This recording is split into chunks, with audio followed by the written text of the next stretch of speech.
اعوذ باللہ من الشیطان الرجیم بسم اللہ الرحمن الرحیم ان الحمدللہ والصلاة والسلام علی من لا نبی بعدہ اما بعد فاعوذ باللہ من الشیطان الرجیم بسم اللہ الرحمن الرحیم۔ آج اس کورس کا ہم آغاز کرنے لگے ہیں، فہم دین کورس ہے، اور یہ فہم دین کورس کا لیول 2 ہے۔ انشاءاللہ ہم سٹارٹنگ سے بالکل شروع کریں گے۔ اس کورس کے انٹروڈکشن کے اندر کچھ چیزیں ڈسکس کر لیتے ہیں۔ اس کورس میں ہم 4 چیزیں پڑھیں گے انشاءاللہ۔ پہلی چیز ہوگی عقیدہ مسلم، ایک مسلمان کا عقیدہ کیسا ہونا چاہیے۔ مسلمان تو ہیں لیکن عقیدہ کیسا ہو، کیونکہ ہر چیز عقیدوں کے اوپر قائم ہوتی ہے۔ ایک عمارت ہے، وہ تب تک قائم نہیں رہ سکتی جب تک اس کی بنیاد نہیں بنائی جائے گی۔ تو اسی طریقے سے انسان جو مسلمان بنتا ہے اس کی بنیاد بھی عقیدہ ہوتا ہے، اس لیے اس عقیدے کو سمجھنا ضروری ہے۔ ہم اس کتاب کے اندر اس کورس میں پہلی چیز عقیدہ مسلم پڑھیں گے۔ دوسری چیز صلاۃ النبی پڑھیں گے، نبی علیہ الصلوۃ والسلام کی نماز کے بارے میں تذکرہ کریں گے کہ اللہ کے رسول صلی اللہ علیہ وسلم کی نماز کیسی تھی، وہ کیسے پڑھتے تھے، کس طریقے سے پڑھتے تھے، کن اوقات کے اندر پڑھتے تھے، کن ٹائمنگز کے اندر پڑھتے تھے، یہ ساری چیزیں انشاءاللہ ہم ڈسکس کریں گے۔ اس کے بعد تیسری چیز ہے اخلاقیات، ایتھکس، مینرز، اخلاقیات، آداب، یہ تمام چیزوں کو انشاءاللہ ہم ڈسکس کریں گے۔ اخلاقیات کے اندر جو ہے ہمارے معاشرے کے اندر، کیونکہ انسان مسلمان جو ہے نا، انسان وہ اکیلا رہنے کے لیے نہیں بنایا گیا۔ انسان ہمیشہ گیدرنگ کے اندر رہتا ہے، ہمیشہ لوگوں کے ساتھ مل کے رہتا ہے، سوشل سرکل کے اندر رہتا ہے۔ کبھی بھی ایک انسان اکیلا نہیں رہ سکتا۔ اگر آپ تصور کریں کہ میں اکیلا ہوں اس دنیا کے اندر اور باقی دنیا کے تمام انسان ختم ہو جائیں، کیا آپ گزارا کر لیں گے؟ زندہ رہ لیں گے؟ آپ نے کھانا کھانا ہے، روٹی کھانی، روٹی کھانے کے لیے آٹا چاہیے، آٹے کے لیے جو گندم چاہیے، گندم کے لیے جو ہے وہ دانہ چاہیے، دانے کو بونے کے لیے کسان چاہیے، اس کی دیکھ بھال کے لیے کسان چاہیے، ٹھیک ہے، ٹائم چاہیے، باقاعدہ پانی چاہیے۔ اگر کچھ بھی نہ ہو، آپ اکیلے ہوں تو سروائیو کر ہی نہیں سکتے۔ انسان دوسرے انسانوں سے مل کے رہتا ہے۔ جب انسان دوسرے انسانوں سے مل کے رہتا ہے تو اس کے اندر کچھ پروٹوکولز، کچھ SOPs ہوتے ہیں۔ وہ یہ کہ انسان نے دوسرے انسانوں سے کس طریقے سے رہنا ہے، وہ جو طریقہ کار ہے اس کو کہتے ہیں اخلاقیات، کہ انسان کس طریقے سے دوسروں کے ساتھ زندگی گزارے گا، کیسے ان سے بات چیت کرے گا، کیسے اٹھے بیٹھے گا، اس کو کہتے ہیں اخلاقیات۔ تو انشاءاللہ ہم اس کو بھی ڈسکس کریں گے۔ چوتھی چیز جو سی ہے وہ ہے سیرت النبی صلی اللہ علیہ وسلم، پروفٹ صلی اللہ علیہ وسلم کی ہم سیرت کو تذکرہ کریں گے۔ آپ صلی اللہ علیہ وسلم نے کیسے زندگی گزاری، کیسے چلتے پھرتے تھے، اٹھتے بیٹھتے تھے، زندگی میں کیا کیا کام کرتے تھے، کن موقعوں پہ کیا بات کرتے تھے، کن لوگوں سے ملتے تھے، ان سے تعلقات کیسے رکھتے تھے، یہ ساری کی ساری سیرت ہے۔ اگر ہم چاہتے ہیں کہ ہم ایک اچھا انسان بن جائیں، اگر ہم چاہتے ہیں کہ ایک اچھا انسان بن جائیں تو اس کے لیے ضروری ہے کہ ہم ان لوگوں کی زندگی کو پڑھیں جو لوگ اس دنیا کے اندر کامیاب ہوئے ہیں۔ آپ صلی اللہ علیہ وسلم دنیا کے اندر کامیاب ترین انسان تھے نا، ان کی زندگی ہمارے لیے نمونہ ہے نا ایک، وہ اسی لیے کیونکہ وہ دنیا کے سب سے کامیاب ترین انسان تھے۔ اللہ تعالیٰ نے قرآن مجید میں جگہ جگہ بیان فرمایا کہ مسلمان کو جو ہے وہ اخیر جو چیز چاہیے وہ فلاح چاہیے، کامیابی چاہیے، ٹھیک ہے۔ دنیا کے اندر فلاح یہ ہے کہ انسان اللہ کے رسول پروفٹ صلی اللہ علیہ وسلم کی زندگی کے مطابق زندگی گزارے، ان کے بتائے ہوئے طریقے کے مطابق، حدیث کے مطابق زندگی گزارے۔ آخرت کی کامیابی یہ ہے، فلاح یہ ہے کہ انسان کو اللہ تعالیٰ جنت نصیب کر دے۔ جنت تب ملے گی جب پروفٹ صلی اللہ علیہ وسلم کی زندگی کے بتائے ہوئے اصولوں کے مطابق زندگی گزاریں گے، پروفٹ میں جنت بھی مل جائے گی۔ آخری گول تو ہمارا وہی، آخری منزل تو وہی ہے نا، لینی جنت ہی ہے، کہ کسی نے کوئی اور بھی جگہ جانا ہے، جنت ہی لینی نا۔ تو جنت لینے کے لیے ضروری ہے کہ اللہ کے نبی کی سیرت کا مطالعہ کرنا چاہیے۔ چلیں شروع کرتے ہیں انشاءاللہ۔ آج مختصر ہم پڑھیں گے تو انشاءاللہ کوشش کروں گی کہ ٹائم پہ انشاءاللہ کور ہو جائے۔ عقیدہ مسلم کے اندر پہلی چیز ہے توحید، کہ توحید کا کیا مطلب ہوتا ہے۔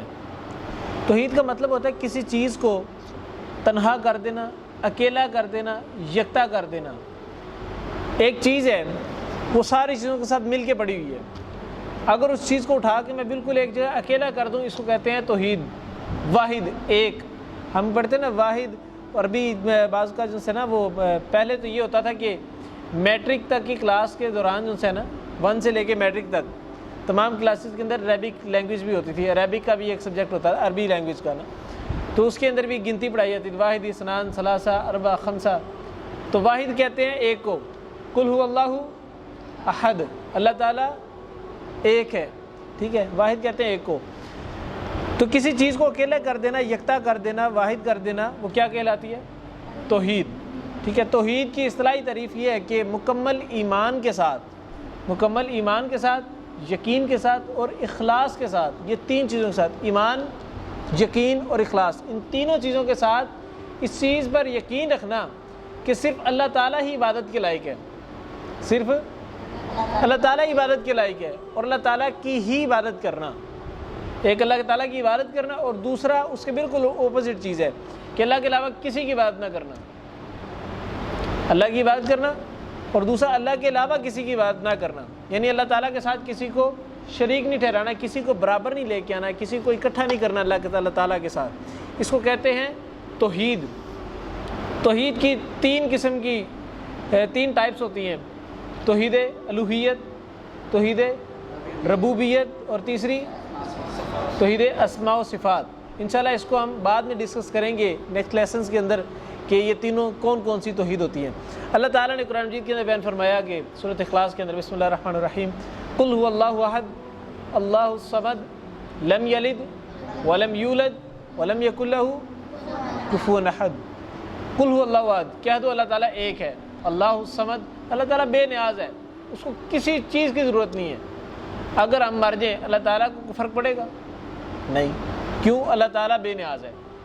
لم یلد، وہ اس کا کوئی باپ نہیں ہے، اس کا کوئی نہ باپ ہے اور نہ وہ کسی کا بیٹا ہے، ٹھیک ہے۔ اللہ تعالیٰ اکیلا ہے، نہ اس سے پہلے کوئی تھا نہ اس کو بنانے والا کوئی ہے، ٹھیک ہے۔ ولم یکن لہ کفوا احد، اور اس کا کوئی ہمسر نہیں ہے، کوئی اس کا ساتھی نہیں ہے۔ اللہ تعالیٰ ایک ہے۔ ہمارے ساتھی مختلف قسم کے دوست ہوتے ہیں ہمارے، جو ہمارے ساتھ چلتے ہیں، ہمارے ساتھ مل کے کام کرتے ہیں، لیکن اللہ تعالیٰ کے ساتھ چلنے والا کوئی نہیں، کیوں؟ کیونکہ اللہ تعالیٰ ہے ہی اکیلا، ہمسر ہے، اس کا ہمسر ہی کوئی نہیں۔ اللہ تعالیٰ نے قرآن مجید میں ایک اور جگہ بیان فرمایا کہ وَإِلَٰهُكُمْ إِلَٰهٌ وَاحِدٌ لَا إِلَٰهَ إِلَّا هُوَ الرَّحْمَٰنُ الرَّحِيمُ۔ وَإِلَٰهُكُمْ، اور الہ تمہارا یعنی خدا تمہارا، رب تمہارا، الہ واحد، ایک اللہ ہے۔ اللہ تعالیٰ خود کہہ رہے ہیں کہ تمہارا خدا کتنے ہیں؟ ایک۔ پھر فرمایا کہ لا الہ الا هو الرحمن الرحیم، اس کے علاوہ کوئی الہ نہیں ہے، کوئی عبادت کے لائق نہیں ہے، کوئی خدا نہیں ہے۔ اب جو خدا ہے وہ کون ہے؟ وہ الرحمن الرحیم، وہ رحمان بھی ہے، وہ رحیم بھی ہے۔ اللہ تعالیٰ کی کون کون صفات ہے؟ وہ رحمان بھی ہے اور رحیم بھی ہے۔ چلیں، یہ ہم نے پڑھ لیا عقیدہ مسلم۔ اگلا پارٹ کھول لیں، اس کو انشاءاللہ پڑھتے ہیں، وہ ہے صلاۃ النبی صلی اللہ علیہ وسلم، اللہ کے رسول صلی اللہ علیہ وسلم، پروفٹ صلی اللہ علیہ وسلم کی نماز۔ سب سے پہلا پوائنٹ ہے کہ نماز اسلام کا دوسرا رکن ہے۔ کتنا؟ دوسرا رکن ہے۔ اللہ کے نبی صلی اللہ علیہ وسلم نے بیان فرمایا کہ بنی الاسلام علی خمس، اسلام کی بنیاد 5 چیزوں کے اوپر ہے۔ اسلام کی بنیاد کتنی چیزوں پر ہے؟ 5 چیزوں پر ہے۔ اس طرح کہ اسلام ایک بلڈنگ ہے، بلڈنگ کے 5 پلرز ہیں، 5 ستون ہیں۔ اگر کوئی ستون کو گرا دیں تو بلڈنگ قائم رہے گی؟ نیچے آ جائے گی۔ ایسے ہی ہے نا۔ آپ اسی طریقے سے اسلام میں بھی اللہ تعالیٰ نے ایک فرمایا کہ اللہ کے نبی صلی اللہ علیہ وسلم نے فرمایا کہ اسلام کے 5 ارکان ہیں، 5 پلرز ہیں، ان 5 کو قائم رکھنا ضروری ہے۔ ان میں سے دوسرا جو پلر جن سے ہے وہ نماز ہے۔ وہ کون سا ہے؟ نماز ہے۔ اس کا مطلب نماز کے بغیر انسان کا ایمان مکمل نہیں ہے، نماز کے بغیر انسان کا ایمان مکمل نہیں ہے۔ اللہ تعالیٰ نے یہ نماز جن سی ہے یہ تحفے کے طور پہ، گفٹ کے طور پہ اللہ کے نبی صلی اللہ علیہ وسلم کو دی تھی، اور وہ کہاں پہ دی تھی؟ معراج کی رات، جب اللہ تعالیٰ نے نبی علیہ السلام کو آسمان کی طرف لے کے گئے، جنت جہنم کی سیر کروائی، دنیا کی سیر کروائی، آسمانوں کی سیر کروائی۔ اس ٹائم اللہ تعالیٰ نے پروفٹ صلی اللہ علیہ وسلم کو کچھ گفٹ دیے، ان میں سے ایک گفٹ نماز تھی۔ نمازیں کتنی فرض ہوئی تھی ہمارے پہ؟ 50 نمازیں فرض ہوئی تھی۔ نیچے آئے، موسیٰ علیہ السلام سے ملے، موسیٰ نے کہا کہ اللہ کے رسول کتنی نماز کے کیا تحفہ ملا آپ کو؟ تو اللہ کے رسول کہنے لگے کہ 50 نمازوں کا تحفہ ملا ہے۔ موسیٰ علیہ السلام کہنے لگے کہ آپ کی امت 50 نمازیں نہیں پڑھیں گی، جائیں جا کے کم کروا لیں تو کم ہو جائیں گی۔ اللہ کے رسول صلی اللہ علیہ وسلم واپسی گئے اور جا کے اللہ تعالیٰ سے ریکویسٹ کی کہ اللہ نمازیں تھوڑی کم کر دیں، امت کے لیے آسانی ہو جائے گی۔ اللہ تعالیٰ نے 25 نمازیں کر دیں، 50 سے ڈائریکٹ 25، 50% آف ہو گیا۔ پھر دوبارہ موسیٰ علیہ السلام کے پاس آئے، موسیٰ نے پھر کہا کہ اللہ کے رسول امت نے ابھی بھی نہیں پڑھنی، آپ اور کم کروا لیں۔ تو اللہ کے رسول واپسی کی، اللہ تعالیٰ کے پاس جا کے ریکویسٹ کی، اللہ میری امت یہ بھی نہیں پڑھ سکتی، تھوڑا سا اور کم کر دیں۔ اللہ تعالیٰ نے کم کر کے تقریباً 10 کے قریب کر دی۔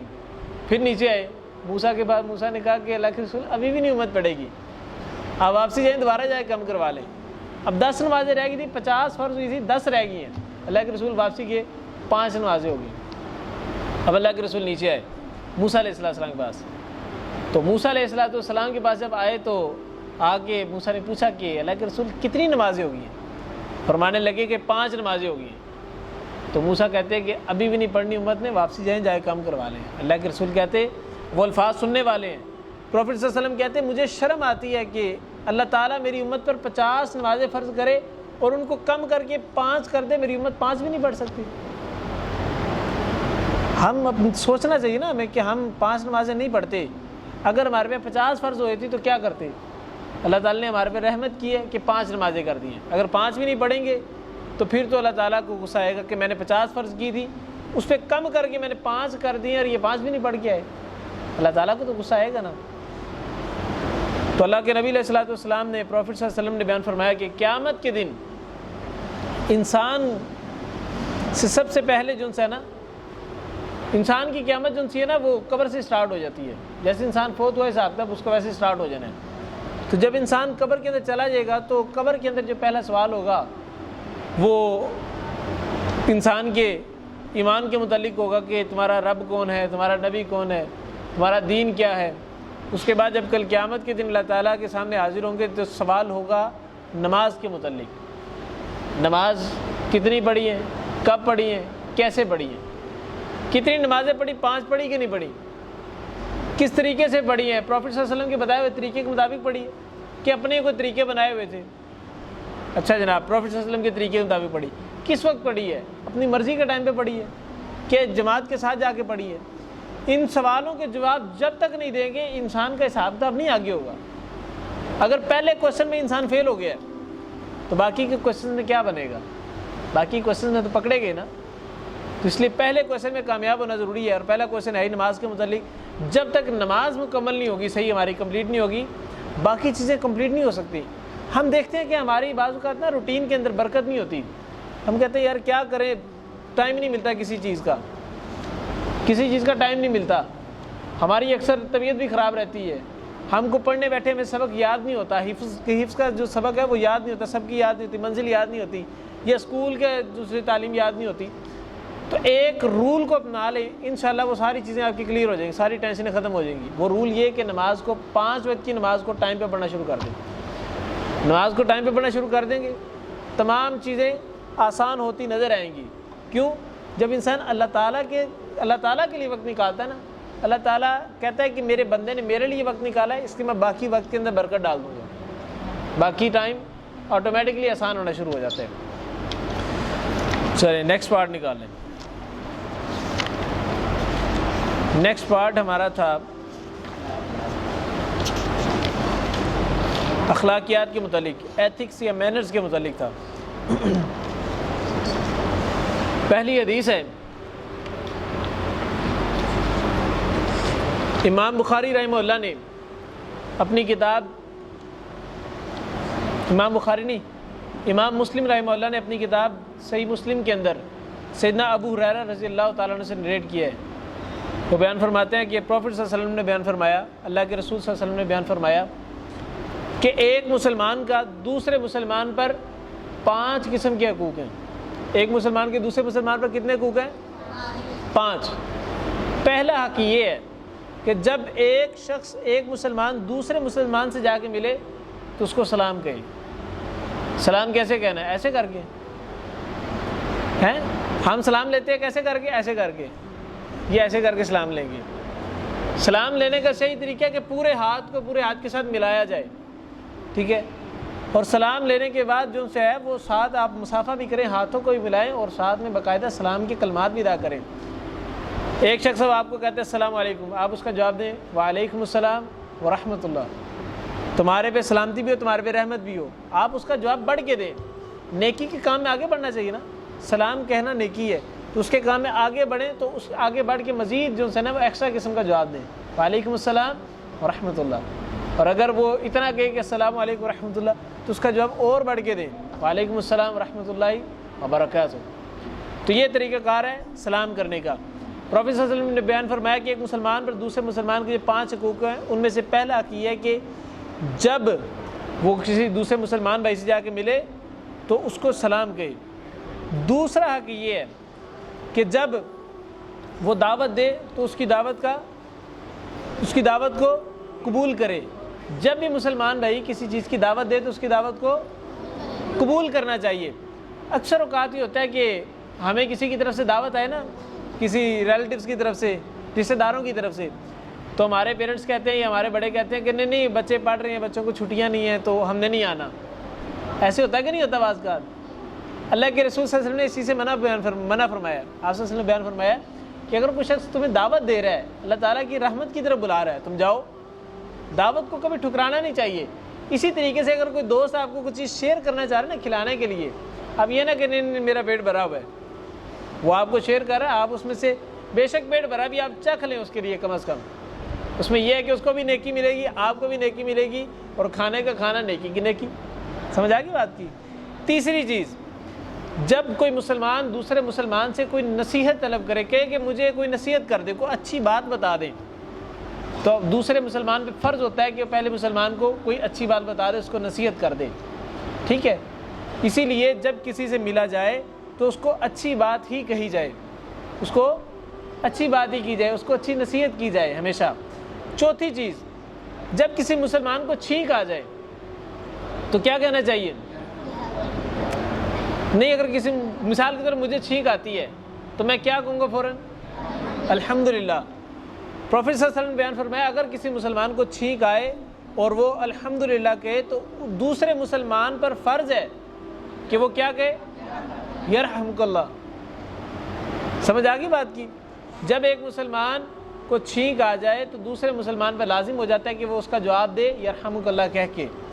پانچویں چیز کہ جب مسلمان بھائی بیمار ہو جائے، دوست بیمار ہو جاتے ہیں نا، رشتہ دار بیمار ہو جاتے ہیں، بہن بھائی بیمار ہوتے ہیں، فرمایا کہ جب کوئی مسلمان بیمار ہو جائے تو اس کی عیادت کے لیے جاؤ، اس کی بیمار پرسی کے لیے جاؤ، جا کے حال ہی پوچھ لو کیا حال ہے، کیسی طبیعت ہے، اب ٹھیک ٹھاک ہو، اللہ تعالیٰ آپ کو شفا دے، لا باس طہور انشاءاللہ۔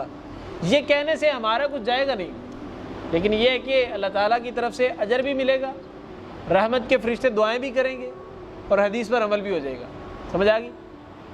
آخری چیز جو چھٹی چیز ہے وہ یہ تھی کہ جب مسلمان کوئی فوت ہو جائے تو اس کا جنازہ پڑھا جائے۔ کوئی مسلمان فوت ہو جائے تو جنازہ پڑھا جائے۔ مثال کے طور پہ ایک محلے میں سے ایک شخص فوت ہو جاتا ہے تو سارے محلے والوں پہ فرض نہیں کہ سارے جا کے جنازہ پڑھیں، گھر میں سے ایک فرد بھی چلا جائے تو سارے گھر والوں کی طرف سے جنازہ ہو جاتا ہے۔ اسی لیے جنازے میں جانا ضروری ہے، کم از کم کوئی ایک بندہ تو جائے۔ کسی کے جنازے پہ آج جائیں گے تو کل ہمارے جنازے پر کوئی آئے گا، یہ اصول یاد رکھیں۔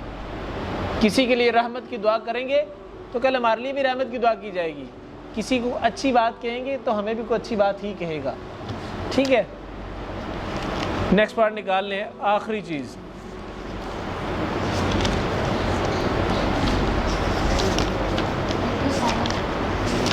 وہ یہ کہ پروفٹ صلی اللہ علیہ وسلم کی سیرت النبی صلی اللہ علیہ وسلم آخری چیز ہے۔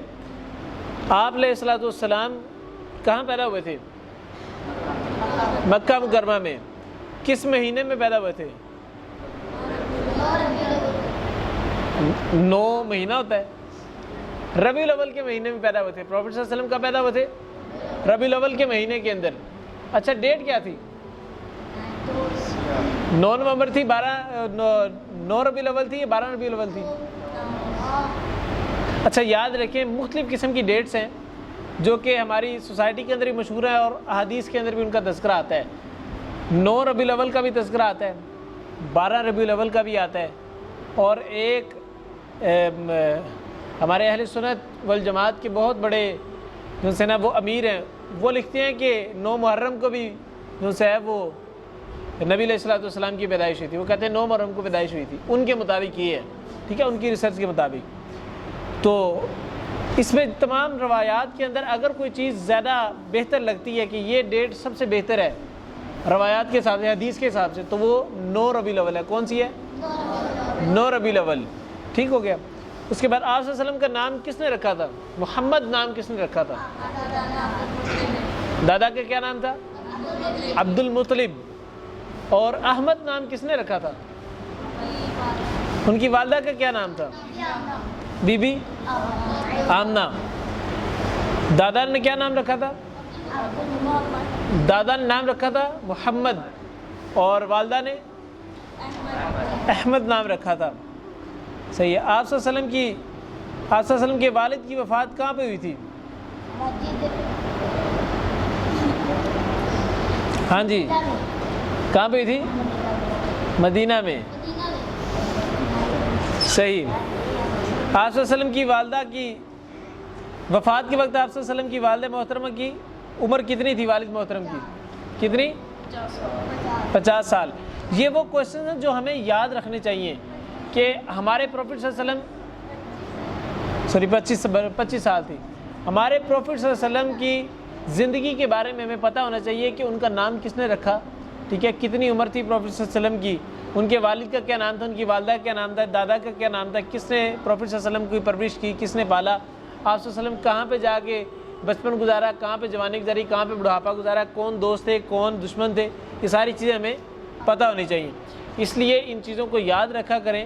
انشاءاللہ اللہ تعالیٰ ہمیں جو ہے نا اس پر عمل کرنے کی توفیق عطا فرمائے آپ صلی اللہ علیہ وسلم کی سیرت پر، اور آج جو ہم نے پڑھا ہے اللہ تعالیٰ ہمیں اس پر عمل کرنے کی توفیق عطا فرمائے اور اپنی بارگاہ میں قبول و منظور فرمائے۔ سبحانک اللہم و بحمدک، اشہد ان لا الہ الا انت، استغفرک و اتوب الیک۔ السلام علیکم و رحمۃ اللہ وبرکاتہ۔